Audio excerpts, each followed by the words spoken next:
You just scrolled past 12 lives. Better than yours. 3 seconds each. Someone at a better party. Someone on a better vacation. Someone living the life you're not. And now, your chest is tight. Because you made the wrong choice.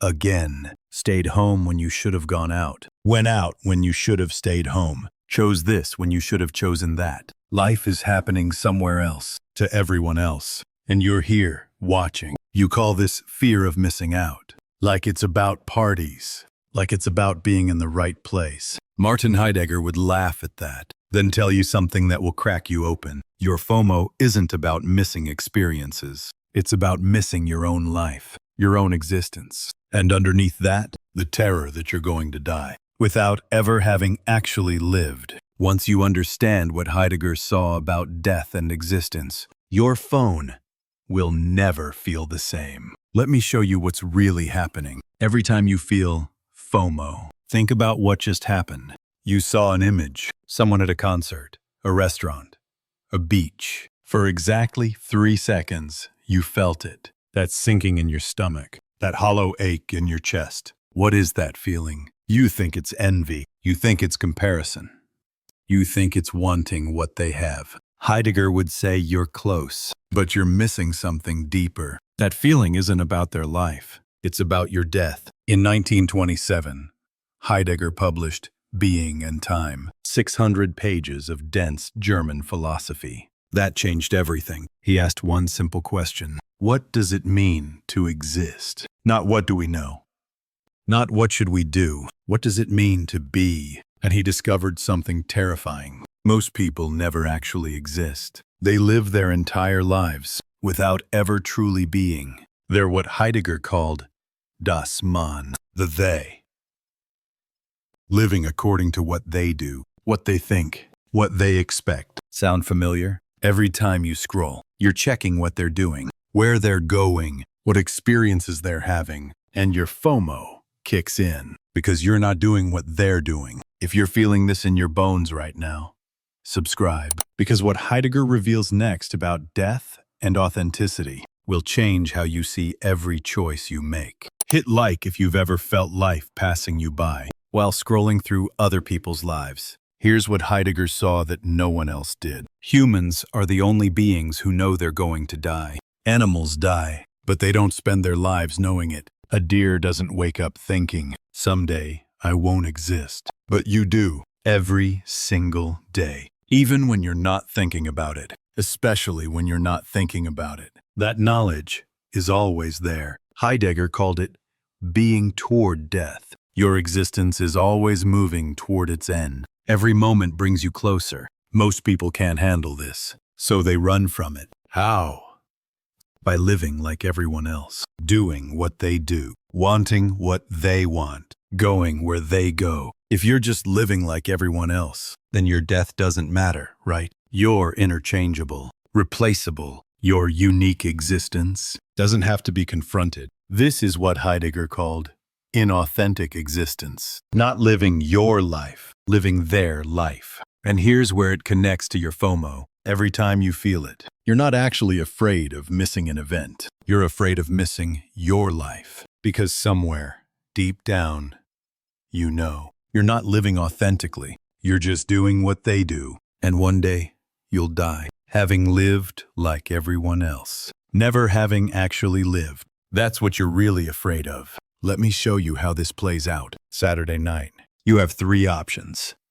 Party A, everyone's going. Party B, smaller but interesting people. Option C, stay home and work on your project. You choose Party A. Why? Because everyone's going. That's Das Man speaking, the they deciding for you. You get there. It's loud, crowded, exhausting. You check Instagram. Someone posted from Party B. Looks amazing. Now you feel it. FOMO. You made the wrong choice. But here's the truth Heidegger would reveal. You didn't make the wrong choice between parties. You made the wrong choice about your existence. You chose what they wanted, not what you wanted. And the FOMO you feel? It's not about Party B. It's about Option C, the thing you actually wanted to do. Stay home. work on your project, live authentically. But you couldn't, because what would they think? Heidegger lived this exact tension. In the 1920s, he was becoming the most important philosopher in Europe, teaching at prestigious universities. Students like Hannah Arendt worshipped him. He had everything they said mattered: status, recognition, influence. But he was suffocating. So he built a cabin in the Black Forest. No electricity, no phone, just him, a desk, mountains. His colleagues thought he was insane, throwing away his career, missing important conferences, losing connections. Classic Fomo. But Heidegger didn't care. He wrote Being in Time in that cabin while they were at conferences. He was confronting existence itself. He chose authenticity over approval, his own death over their life, and it made him immortal. Now, here's where this gets uncomfortable, because you're starting to see it. Every time you check your phone, every time you feel FOMO, you're running from your own death by trying to live everyone else's life. The parties you force yourself to attend, the trips you take because everyone's posting them, the experiences you collect like Pokemon. None of it is for you. It's all for them. Das Man. Heidegger had a name for this existence. He called it falling. You're constantly falling into the crowd, into what everyone else is doing, falling away from yourself. And the more you fall, the worse the FOMO gets, because you're not actually living. You're just performing life for the audience of they. And somewhere deep in your gut, you know the clock is ticking. You know you're going to die. You know you're wasting the only existence you have. That knowledge creates anxiety, constant gnawing anxiety, and you call it FOMO, because that's easier than calling it what it is, the terror of dying without having lived. But here's the revolutionary part. Heidegger didn't leave you in despair. He gave you a way out. And it's the exact opposite of what you think. The cure for FOMO isn't trying to do everything. It's accepting you can't. The cure isn't more experiences. It's authentic choosing. The cure isn't following what they do. It's confronting your own death. Let me explain, Heidegger said. When you truly confront your death, when you stop running from it, something profound happens. You realize, I'm going to die. This existence is finite. I can't do everything. I can't be everywhere. I can't live every possible life. And that's not a curse. That's liberation. Because once you accept your limitations, you can make real choices. Not the choices they would make. The choices you make, based on your finite existence. This is what Heidegger called authentic existence. And it kills FOMO dead. Here's how it works practically. Saturday night. Same 3 options, but this time you ask different questions. Not, what are they doing? But what do I actually want? Not, what experience should I collect? But, how do I want to exist right now? Not, what will I miss? But, what am I choosing? You choose to stay home and work on your project. Not because you have to, because you want to. Someone posts from party A. You see it, and you feel nothing. Not because you don't care, but because you made an authentic choice. You're not missing out. You're choosing in to your own existence. Heidegger had a student named Carl Lewith, brilliant young scholar, constantly anxious about his career, worried about missing opportunities, comparing himself to other philosophers. Heidegger told him, you're not living toward your own death. You're living toward their approval, and that's not living at all. Lewith later wrote that this changed everything for him. He stopped trying to be the most important philosopher, started trying to be the most authentic thinker. His anxiety disappeared, not because he achieved more, but because he stopped measuring himself by their standards. He confronted his own finitude and found freedom. Now here's what this means for you, right now, today. The next time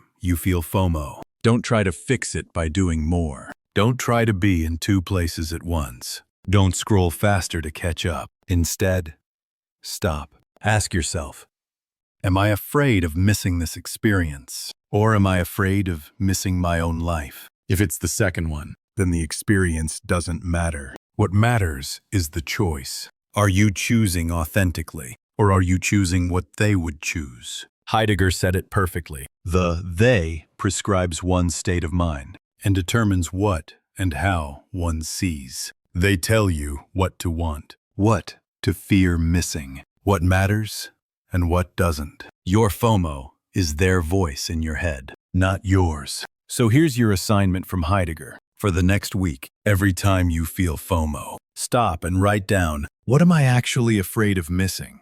Be specific, not the party, but the feeling of being included, not the trip, but the proof that I'm living an interesting life, not the experience, but the validation from posting about it. Then ask, is this fear serving my existence, or is it serving theirs? You'll find that 90% of your FOMO has nothing to do with you. It's das Man, the they, controlling your existence. And once you see it, you can't unsee it. The power they had over you dissolves. Not because you stop caring what people think, but because you start caring about your own death, about your own finite existence, about living authentically before it's too late. Heidegger lived to 86 years old, spent most of it in that Black Forest cabin, while everyone else chased conferences and fame. He chose solitude and thought. They called him eccentric, antisocial, missing out on the philosophical scene. But he wasn't missing out. He was choosing in to his own existence. And now, a century later, he's considered one of the most important philosophers who ever lived, while the people at those conferences, forgotten. Your phone is going to buzz again. Someone's going to post something amazing. You're going to feel that pull, that familiar ache, that FOMO. But now you know what it really is. It's not about their life. It's about your death. The fear that you're wasting your existence, living for them instead of you. And you have a choice. Keep running from your death by trying to live everyone else's life, or confront your death and finally live your own. Heidegger would ask you, are you living toward your own death or toward their approval? One makes you immortal. The other kills you slowly. While you're still breathing, the scroll continues. The FOMO never stops unless you do. What are you choosing? Starting now. Thank you for watching Timeless Minds. If this helped you, share it with one person who needs it. Subscribe to keep learning with us. Stay curious. Stay timeless.